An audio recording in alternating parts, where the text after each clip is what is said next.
Om Mani Padme Hum. Om Mani Padme Hum. Om Mani Padme Hum. Om Mani Padme Hum. Om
Mani Padme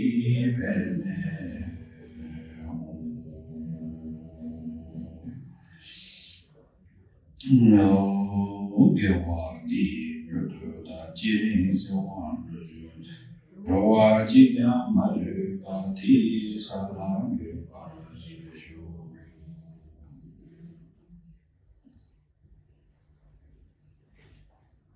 Gracias. Me gusta.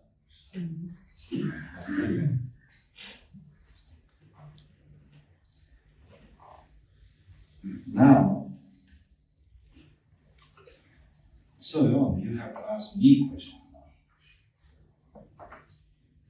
So what do you understand from those statements? Entonces, Yes. ahora, Yes. a ustedes, a responder a mi pregunta, ¿qué entendieron de estas estrofas? So you can tell me which statements you are questioning. Bueno, O si hay alguna pregunta.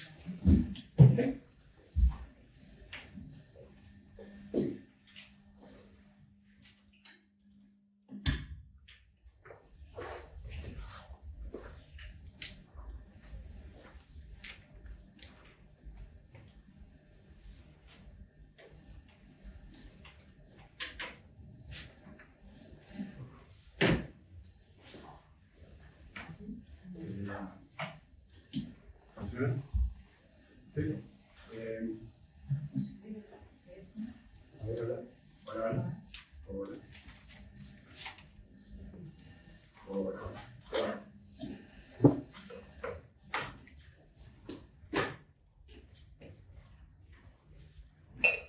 Hola, hola.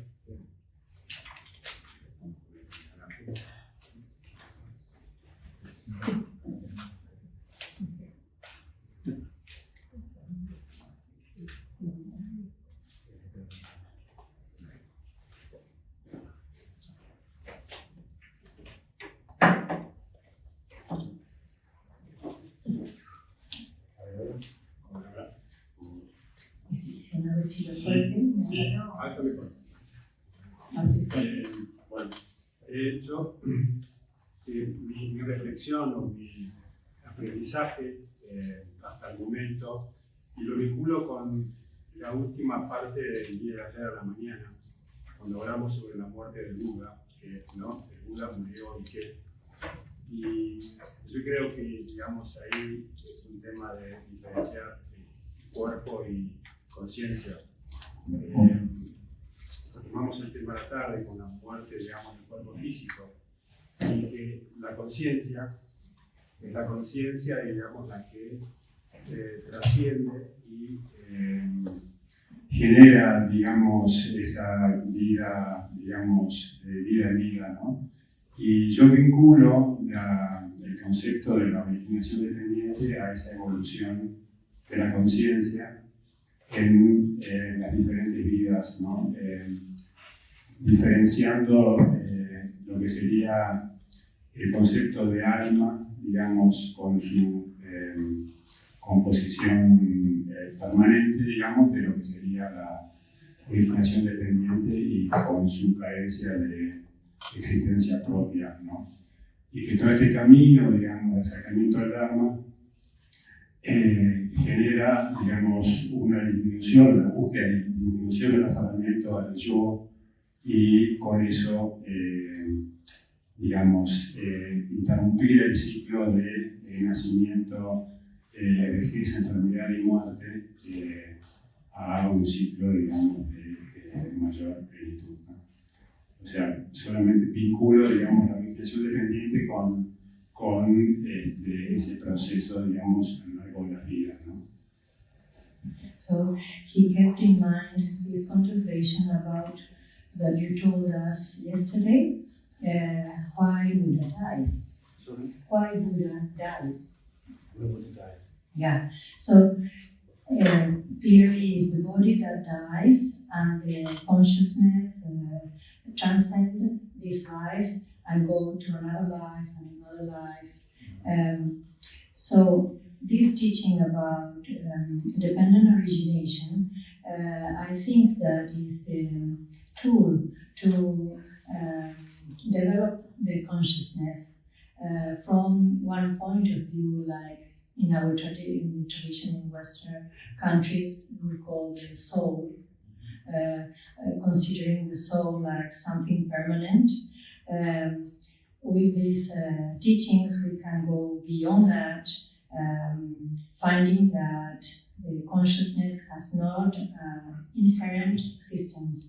And through the practice, we can diminish our attachment to our clinging to the I, or the ego, and stopping in that way this cycle of birth, aging, sickness, and death, to realize a more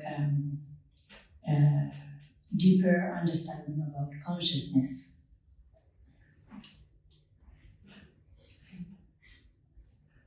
What it has to do with the soul?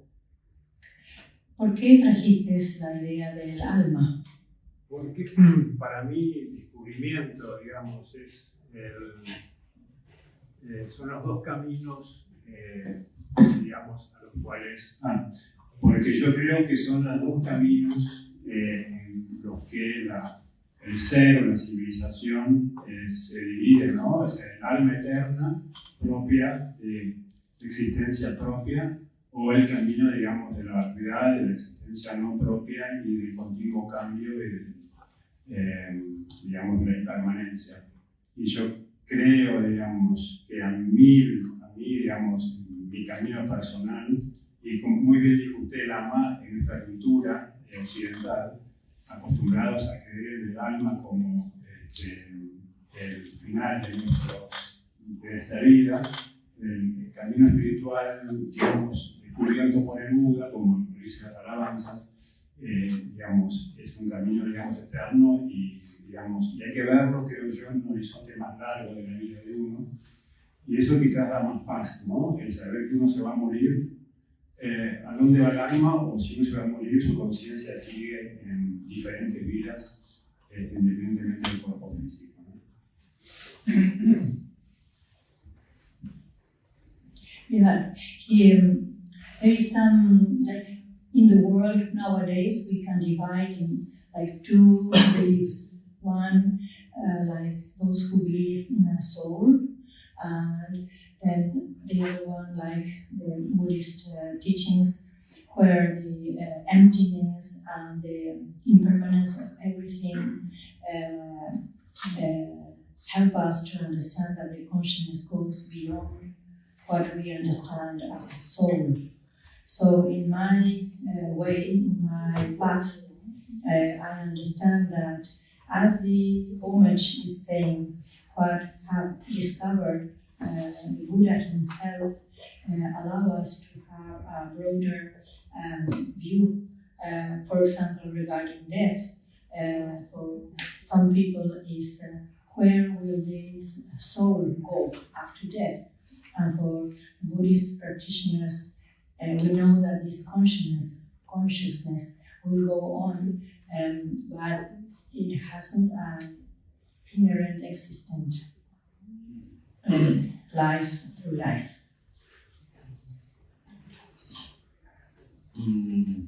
Yes, that's really good way of differentiating between soul and consciousness. Es una buena forma de distinguir entre la creencia en un alma y la conciencia. But there's also a more philosophical questions around going consciousness, and which is not soul, which is not permanent, because the consciousness that goes from this life to another life is soul, because that consciousness goes from life after life, life after life. That's permanent. So what's the difference between, again, is that consciousness could be a soul. Aquí se presentan otros temas filosóficos a considerar cuando hablamos de una conciencia que no es permanente, que no se apoya en la noción de permanencia, una existencia permanente. Porque cuando vos describís la conciencia que va de una vida a la otra, ahí hay una sutil creencia en una conciencia como si fuera un alma, como si fuera algo permanente. That's one thing. Another thing is, you say this emptiness, understanding of emptiness will eliminate the suffering. That's why I'm asking you, death is suffering. So Buddha realized emptiness, he still suffered death. So why? My question was, why he is the one who actually achieved the highest level of emptiness, still he suffered death. Consciousness goes from this life to another life. It's not exceptional for Buddha, it's for everyone.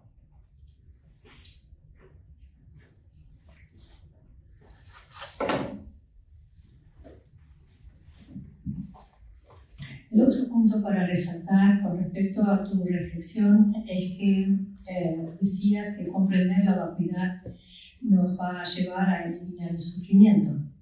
Y This time, you are this, I'm not Buddhist, so estoy tratando de ponerme en un lugar no budista para responder. Entonces, la muerte en sí misma es sufrimiento, es uno de los 4 grandes sufrimientos. Buda comprendió la vacuidad plenamente, en la forma más elevada posible, y sin embargo murió. ¿Por qué tuvo que morir Buda si ya comprendía perfectamente la vacuidad? Y hay que saber que esta conciencia que va vida tras vida, esa conciencia que continúa, no es solo algo propio de Buda, sino de todos nosotros. Therefore, in order to Buddhism as a whole, Hinayana, Theravada, Mahayana, Tantrayana, in order for all these Buddhist concepts, Buddhist understanding to be alive, to be preserved, we need to have the answers to all these smart questions. The only reason that Buddhism is nowadays become quite popular is not because of rituals, Tantrayana. Hindus has more rituals than Buddhism. So it's not fault to them. Pensemos ahora en cuanto al budismo, en todas sus diferentes expresiones, ya sea el camino fundacional, el gran vehículo mahayana, ya se trate del camino de los sutras, el camino de los tantras budistas, etc. Lo que lo mantiene vivo, ese concepto básico de la enseñanza budista que se preserva hasta nuestros días, es poder responder a las preguntas inteligentes que todos nosotros podemos hacernos. La razón por la cual hoy en día el budismo es popular no es por los rituales. Los hinduistas, por ejemplo, tienen muchos más rituales que los budistas. Therefore, study is very important to have all these answers, because answers are there in the text, and we don't study them, lost it, thinking that we are practicing something, sadhana, whole life sadhana, or maybe Dhamma. That's all you get. Dhamma, stupid. No, más estúpido. Más You ignorante. don't use the best tool that we have analytically. Okay, that's one thing. Por lo tanto, vuelvo a resaltar que el estudio es de gran importancia, porque a través del estudio vamos a poder responder a esas preguntas cruciales. A través del estudio vamos a encontrar que esas respuestas están en los textos. Pero si nos salteamos el estudio y solo nos apoyamos en la práctica, entonces quizás nos volvamos más estúpidos que antes, porque no hay un progreso. Estamos desperdiciando la mejor herramienta, que es la capacidad de estudiar. Like I said yesterday, Shivunyeva Yuma, there's no second paths that can liberate you from samsara. Whether you go to Nirvana, you go to Buddha, you go to Vajradhara's state. There's no way, there's no other way, only the emptiness. Now for the emptiness, what is emptiness? Emptiness is actually the meaning of interdependence. Because the mind, the subtle mind, you could say the subconscious mind, we are trying to open up the box of subconscious mind, dissect. And from there, we are trying to go to thoroughly,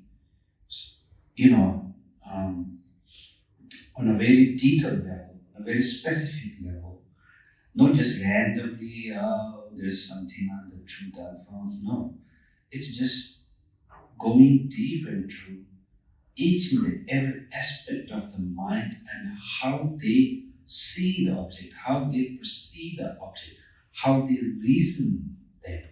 And from there, because of the wrong reason, all the emotion comes. Therefore, we need to understand the right reason to be applied from the very beginning. Because samsara is created by the intellect that is wrong. So, in order to get rid of wrong intellect, you need to create the right view, right intellect. So it is generally, logically, naturally, like an intellectual exercise. Therefore, study. Without study, there's no emptiness. When there's no emptiness, there's no Hinayana, no Mahayana, no Tantrayana. Even if you try practice, okay. Como les decía ayer, no hay un segundo camino que pueda llevarnos a liberarnos del samsara. Hay un solo camino. No podríamos llegar a Nirvana o al estado de Buda o al estado de Vajradhara de otra forma que no sea comprendiendo la vacuidad. Y esta vacuidad nos acercamos a ella a través de comprender la interdependencia de todas las cosas. Lo que tenemos que llegar a conocer y comprender es cómo funciona esta mente sutil, que podríamos determinarla o traducirla en nuestros idiomas como el subconsciente. Abrir esa caja y poder disecar o analizar cada parte de ese subconsciente de una manera profunda, detallada, precisa, no simplemente al azar, voy a mirar esto y no miro lo otro, sino realmente analizar todos esos aspectos de la mente, porque es la mente la que tiene una manera de percibir al objeto, y esa manera de percibirlo se apoya en un razonamiento equivocado. Por ese razonamiento equivocado aparecen las aflicciones o las emociones perturbadoras que se apoyan en ese razonamiento equivocado. Por lo tanto, lo que tenemos que hacer es tener un razonamiento correcto y aplicar ese razonamiento correcto desde ahora en todos los aspectos de nuestra vida. Es el intelecto el que genera el samsara. Si en el intelecto hay una visión correcta de la realidad, entonces modificamos ese samsara. Por lo tanto, todo se centraliza en un ejercicio intelectual al inicio, y ese ejercicio intelectual nos hace comprender la importancia de estudiar, estudiar, estudiar. Sin el estudio no podremos comprender la vacuidad, y sin la comprensión de la vacuidad no hay un camino llamado vehículo fundacional, Mahayana o Tantra budista o lo que fuera.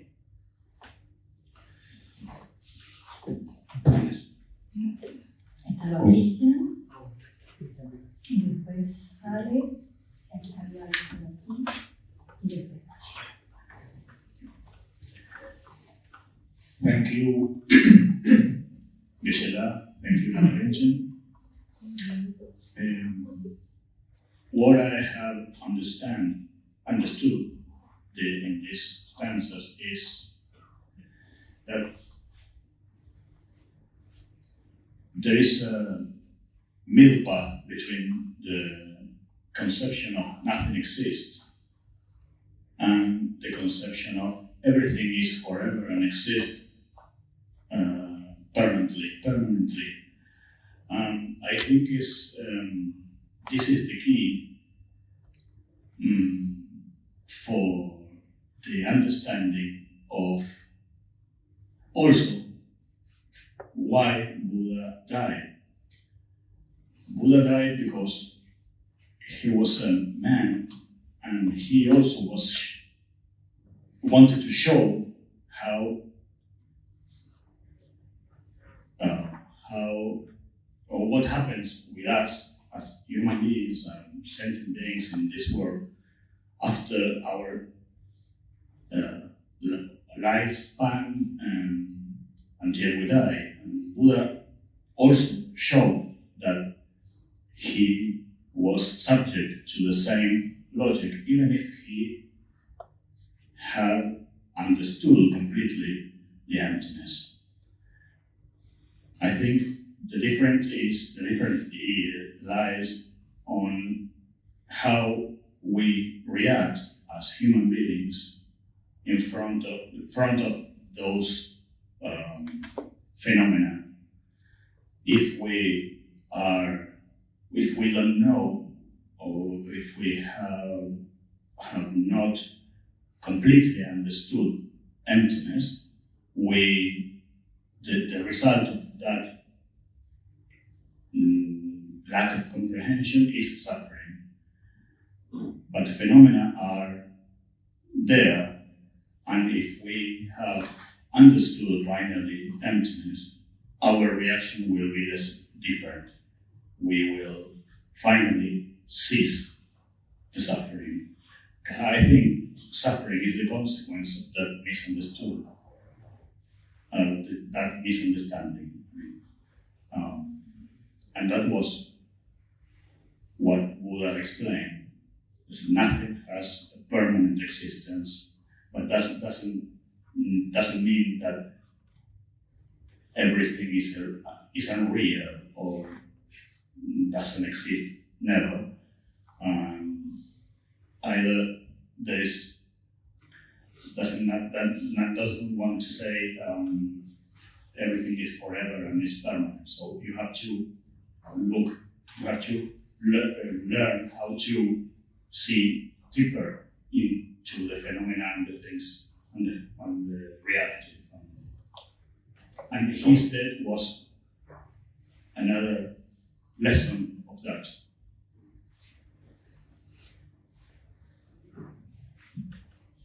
entendí en estas estrofas lo que se propone como el camino medio entre los conceptos de la nada, que nada existe o que todo existe. Y creo que es la llave para poder comprender por qué Buda murió. Como hombre nos muestra lo que nos puede pasar a cualquiera de nosotros, mostrándonos que por el hecho de estar vivo estaba sujeto a lo mismo que cualquiera de nosotros, la muerte, incluso comprendiendo la vacuidad. La diferencia entre él y nosotros es que nosotros reaccionamos ante los fenómenos porque no comprendemos la vacuidad, y si podemos comprender la vacuidad, entonces cesa el sufrimiento. Y la muerte de Buda es la lección o la enseñanza acerca de cómo comprender la cesación del sufrimiento y animarnos a ver más profundamente en la realidad.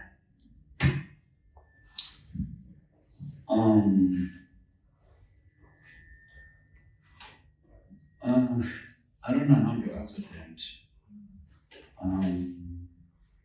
But I see lots of contradiction. No sé muy bien cómo responderte, pero veo en tu comentario algunas contradicciones. Are you ready? ¿Estás listo? Of course. First you say, seeing the emptiness and you receive the suffering. Then Buddha sees the emptiness, but the death is suffering which is not ceased. La primera contradicción es que vos decías, aquel que comprende la vacuidad cesa el sufrimiento. Sin embargo, Buda, que comprendía la vacuidad, sufrió. That's one thing. Another thing is, conceptually, things are changing, impermanence of these things, but objectively there's something, right? That means conceptual view is wrong view because it sees things in a wrong way. So we don't want to follow the wrong view. El segundo punto es que subjetivamente podemos aceptar que todas las cosas cambian, pero objetivamente sentimos que esas cosas existen. Nuevamente nos estamos apoyando en un punto de vista errado y no queremos seguir apoyándonos en puntos de vista errados. Since Buddha is believed to attain nirvana or the Vajradhara, instead of showing the death, he must show the result of the meditations on like emptiness, all this path. He must show like a disappear into rainbow body or something like that. Si Buda alcanzó el nirvana o el estado de Vajradhara, como que quisiéramos llamarlo, tendría que, en vez de mostrarnos su muerte, nos debería haber mostrado el resultado de su meditación en la vacuidad. Por ejemplo, que su cuerpo se desvaneciera en un arco iris, se transformara en un arco iris. Maybe I misunderstood your question, but I saw this contradictory. What do you think? Quizás no te haya podido seguir claramente en tu exposición, pero veo estas dos contradicciones. ¿Qué te parece? Does really Buddha suffer at the moment of death? Do you think that Buddha really suffered at No. death? I'm not Buddhist, I don't know, but I think he suffered because he did. Yo no soy budista, I'm not Buddhist. pero pienso que si Buda murió, debe haber sufrido. Why so? Uh-huh. Why? Because death is suffering. You say death is suffering. 12 different origins says death is suffering. So he is dead. Death is suffering. Death is suffering for normal human Tengo que beings. traducir. ¿Por qué decía Cristian? Bueno, la muerte es sufrimiento. Para todas las personas la muerte es sufrimiento. Entonces, Buda debe haber sufrido. What I'm saying is perhaps suffering is death. It has to be suffering for human being, normal human being like us mingle in the samsara and not for the Buddha. Perhaps his Nirmanakaya died, but there is no suffering there. Yeah. In fact, for his realization, it's a question. It's a thought. It's a very good excuse. But there's no reason. What's the reason? I don't believe it. Yeah, I think he suffered. But you say, is it different? That's we didn't suffer. What's the reason? How come we didn't suffer? Give me the valid reason that he didn't suffer. Cristian dice, bueno, la muerte es sufrimiento para las personas comunes como nosotros, que estamos confundidos, pero no para Buda, porque Buda es especial, ese cuerpo de emanación murió sin sufrimiento. Muy bien, parece una muy buena excusa, una buena manera de salir de esto, pero no te creo. ¿Cómo podrías darme una razón válida de que Buda es diferente a nosotros y que por lo tanto Buda no sufrió en el momento de la muerte? And also non-Buddhists also ask, Buddha says, desire is the cause of suffering. Then he said, okay, desire for cessation of the suffering. So again it's desire. It's contradict. Los no budistas suelen decir, muy bien, Buda explica que la causa del sufrimiento es el deseo, pero desear que cese el sufrimiento es un deseo.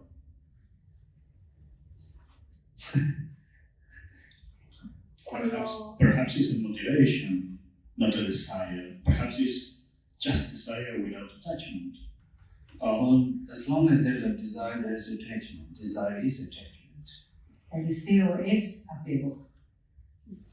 Always. ¿Siempre? It's not. So always desire always is mixed with attachment. What is attachment then? ¿Qué sería entonces el apego? Oh my God. You don't know what is attachment. Okay, I'm a lawyer. I didn't want to work any longer. You are forcing me to act as a lawyer. No. without having studied a lot the fight. In terms of following the right path, there's no design. You have to be lawyer for every moment. As long as you want on the right path, you have to go dig deeper and find the right one, right answer. That's your job. It's your fundamental job. There's no design in this job. Cristian dijo en un momento, bueno, yo soy un abogado y podría aquí decir renuncio o me doy por vencido. Y renuncié ya hace rato. Y de hecho renuncié a mi trabajo y Geshe-la responde, si estamos recorriendo un camino correcto, no hay forma de resignarse, no hay forma de darse por vencido, hay que simplemente ir más y más profundo hasta encontrar lo que es correcto. So when we do Tibet, we don't even sympathize. We just do very like how to say, ruthfully. We don't show sympathy in correcting, discussing this. If this is the case, it's absolutely wrong because this. We never hide anything. We never sugarcoat anything. Just straight. Because no sympathy to the ignorance. It's not you, it's ignorance. You have to cut it. So, ruthlessly, we'll do the challenge when you come up with all kind of excuses. Buddha might suffer, not suffer, what's the reason? Come on, you have to have a valid reason like that. Debate. Then you have, if you don't answer, then you have a doubt. If you have a doubt, you are only believing. You don't have a reason to follow. If somebody says, if you are now in a different community way, oh, Buddha suffered, Jesus never suffered, go to the Allah never suffered, Krishna never suffered, go there, you change your perception. Easy. Because you don't have a reason. The reason is like an anchor, like make you view. It's right view, but therefore nobody can change you. The perception that I had is not I had. Because it is happening, you see it. If you are right reason you saw it, nobody can change. That is called unwavering, unshakable. The faith backed by reason. That's what we are looking for. A lo que voy es que como trabajamos los monjes que nos ejercitamos o entrenamos en los debates filosóficos. En un debate, aquel que hace la pregunta a la otra persona lo va a provocar para que encuentre una respuesta y sin dejar nada así sin resolver, sin dejar nada escondido. Y en esa provocación nos está fijando de ser simpático con quien está preguntando, porque no es la persona, sino es la ignorancia de esa persona. Entonces uno no puede ser simpático con una ignorancia, simplemente tiene que cortarla, tiene que desarraigarla, y para eso va a provocar que la persona siga investigando en lo que supone que puede ser una respuesta, hasta encontrar una respuesta que sea válida, que esté apoyada en un razonamiento válido, que no sea una simple creencia. Porque cuando nos apoyamos en las creencias, podemos cambiar por la influencia de otros o porque nosotros hemos conocido algo, estamos practicando el budismo, alguien nos habla del cristianismo y entonces cambiamos, y alguien nos habla de Alá, nos dicen, bueno, Alá no sufrió. Si Buda sufrió cuando murió, te quiero decir que Alá no sufrió cuando murió. Bueno, entonces me paso a esta tradición, y porque en mí hay una creencia, no hay una certeza. Y podemos cambiar nuestra percepción o cambiar nuestro camino si estamos solamente apoyados en creencias. Tenemos que lograr una fe apoyada en la razón que sea inamovible. Yeah, on the last session, I will not take any question. I will try to answer all of these to make a connection between how Buddha dead, is it dead or not dead?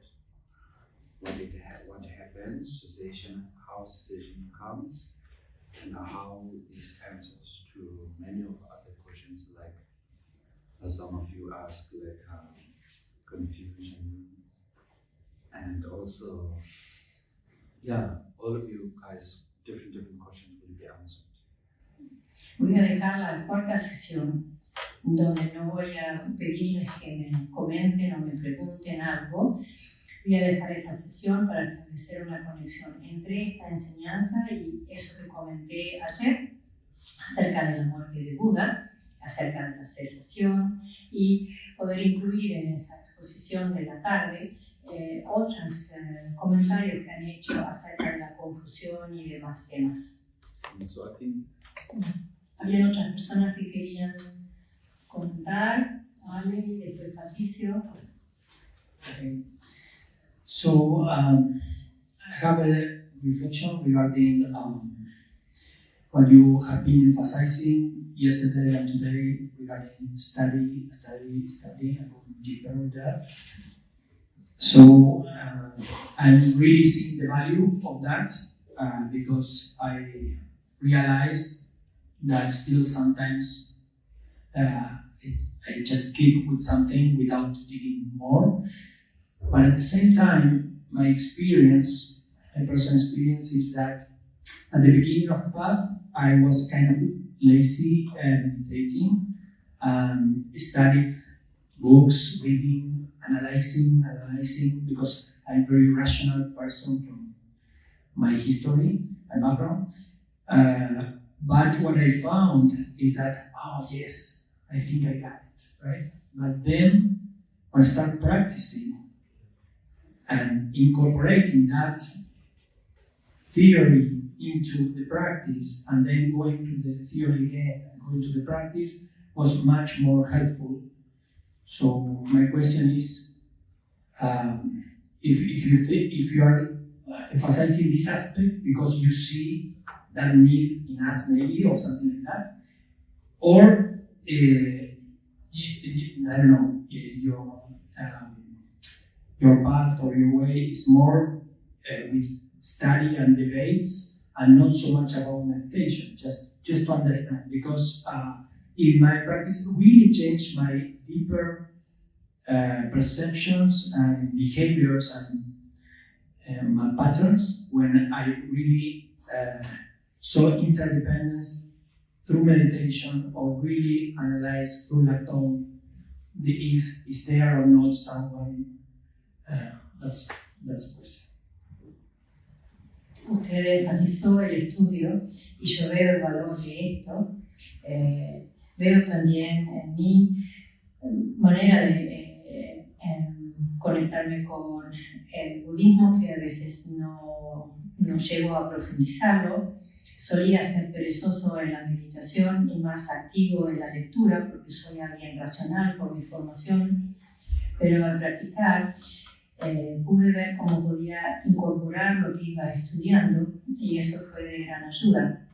Usted lo está enfatizando porque ve la necesidad en nosotros o porque es su camino, como aquellos que se forman en los debates filosóficos. Yo siento que a través de la práctica pude cambiar la percepción y la conducta incluso. You also have a question. Patricio, It's very similar. But es similar. Y Agustina y Gabriel. the only, basically the way I was going to frame it is that you say that through samsaric view is a cognitive way of approaching reality, whatever that is. But I was thinking of if emptiness can be also sort of grasped through Lacan, that's direct experience of emptiness, which is different from cognitive, questioning or studying. Because in the end, this is the deeper question for me, is in the end, it's a non-dual realization. And language is always dualistic. So you're always caught in the web of dualism through language. In a way, although for the way you presented it and studying and sort of questioning, I think it's very, very useful, and I think sometimes we don't do it enough. But at the same time, language is dualistic in nature. I agree.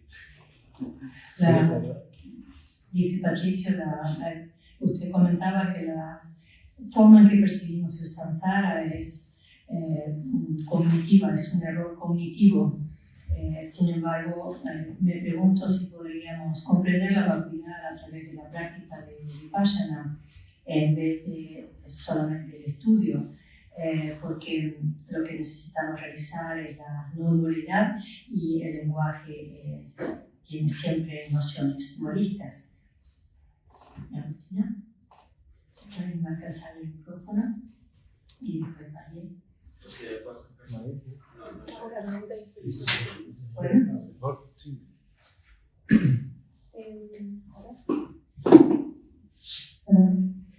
Mi pregunta era más sobre el tiempo anterior. Cuando el Karmapa precedente falleció, dijo, no pasa nada. ¿Qué piensa acerca de eso? It's regarding when Christian was telling about the death of the Buddha, and she likes to ask you, when the 16th Karmapa was dying, someone was worried about him, and he told, nothing happens.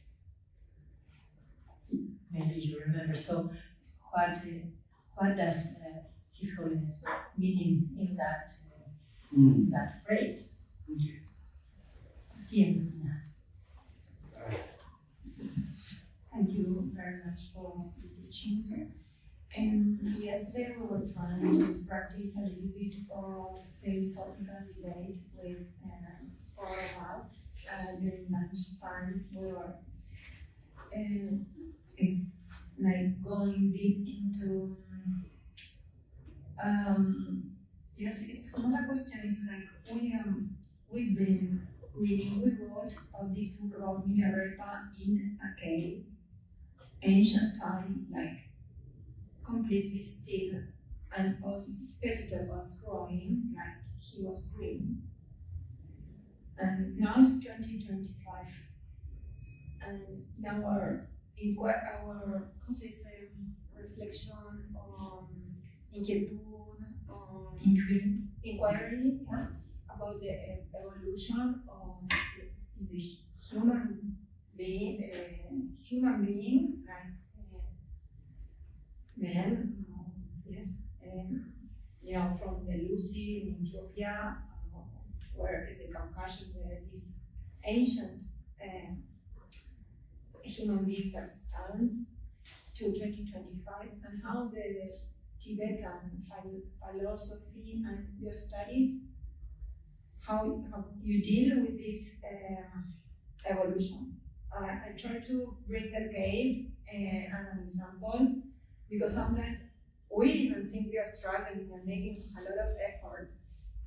In nowadays, so many, you mentioned climate change, or whatever, gender, or a lot of things. So is the teaching from the cave, the teaching for 2025, more or less? It's difficult for me to make questions. Huh? It's difficult for me to make questions. You can say it in Spanish. You'll try. Sí, nosotros ayer estuvimos tratando de hacer un debate filosófico con algunos de los estudiantes de Dharma, y nos fuimos mucho como a algún lugar de la enseñanza antigua del budismo tibetano, y nos fuimos atrás a pensar en esos grandes masters inside silent caves up in the mountains. Sí, en las arriba de las montañas, ustedes me entienden, en silencio. Y después, en el 2025, una sangha reunida, y como en términos evolutivos, si la enseñanza filosófica budista de la antigüedad, en la evolución que tiene que hacer la enseñanza y los maestros que nos imparten enseñanza a un mundo con complejidad y con esos temas, y cómo se adapta. How it adapts. Yeah, if there is any, if it is or not necessary to allow. I mean, No, If we are making effort. Now, the thing is, we think modern time is completely different. It's nothing, to be honest. In evolution, if you look at evolution, it's very short. Others like billion years. Like from Big Bang until here, human comes not a long time ago. It's very short. There's not much change.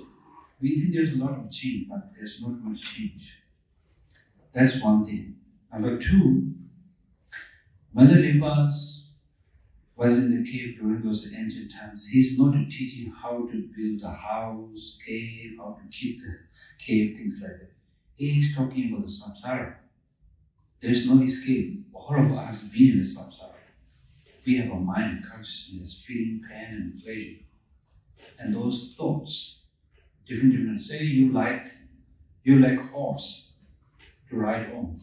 You have attachment to horse or chariot. Nowadays you have a car, you have attachment to car. The attachment, the necessity is the same. But things change. Things change. Our mind never changes. Consciousness never changes. From the beginning time, it never changes. It attached to something that brings pleasure. It doesn't like something that brings danger or pain. In between, samsara happens. So, So that's how, from not only just the Minerva, from Buddha's time 2,500 years ago, and even before that, thousands of Buddhas came. So it's relevant, not just this universe, different universe, different Big Bang, different like a samsara, this samsara, samsara also have a different samsara. So everything is relevant until we cease our negative thoughts. As long as there is negative thoughts, it doesn't matter whatever the situation changes.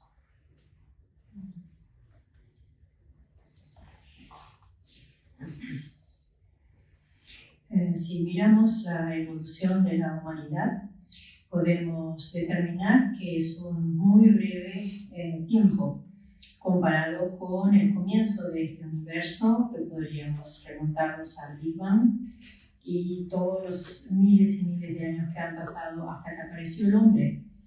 Y si miramos entonces la evolución del ser humano, no han habido cambios relevantes en cuanto al ser humano.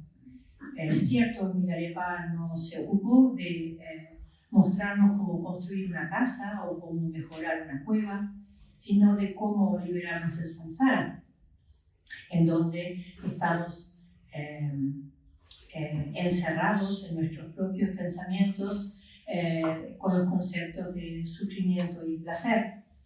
En una época estábamos apegados a tener un caballo que nos sirva para trasladarnos o un carro tirado por caballos, y hoy estamos apegados a tener un auto. Es la misma necesidad, y los objetos que puedan satisfacer esa necesidad han cambiado. De los caballos pasamos a los autos. Pero la mente no cambia. Desde el principio tiene una misma estructura en donde si hay algo que le produce placer, se apega a ello y lo quiere poseer. Si hay algo que le causa un desagrado, siente que eso pone en peligro su vida y lo quiere rechazar. Y entre medio del apego y el rechazo se produce el samsara, el ciclo de existencias condicionadas. Entonces, tenemos que tener una mirada más amplia de lo que es la historia de la humanidad, porque en esto que llamamos el universo, hay miles de Budas que han venido antes de Buda Shakyamuni, y que hay diferentes universos más allá de este planeta o sistema solar que conocemos. Hay diferentes samsaras o percepciones condicionadas, hay diferentes Big Bangs en diferentes partes del espacio, y lo más importante para nosotros no es analizar las situaciones exteriores que pueden estar cambiando, sino ocuparnos de la manera en que funciona nuestra mente. Mientras que está apoyada en pensamientos errados, el sufrimiento no va a cesar.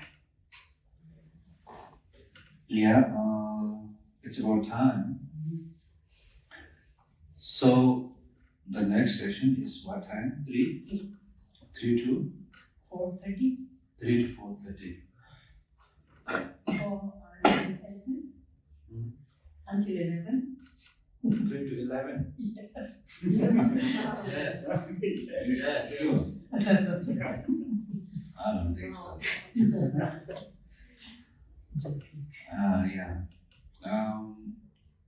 Yeah, we'll see. 3 to 11. No, everybody's gonna run away.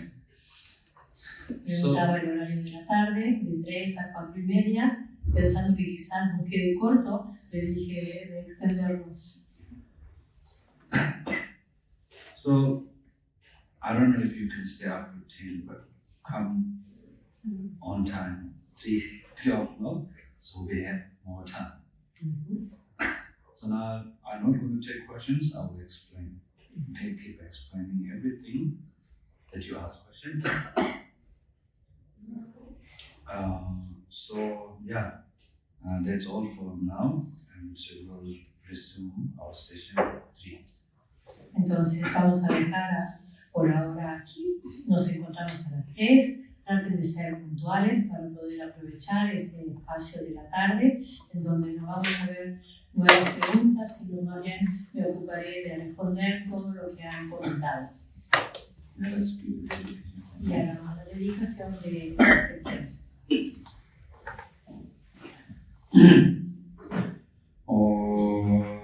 장조 신조 rinpo chinma jiye padu jewa nyamba menpa ya kone kondu pewa rishu kanje rabi kobe shinkanzo pendan dewa mare jome jere zama dinzin janzo isha sende padu tenjo chi.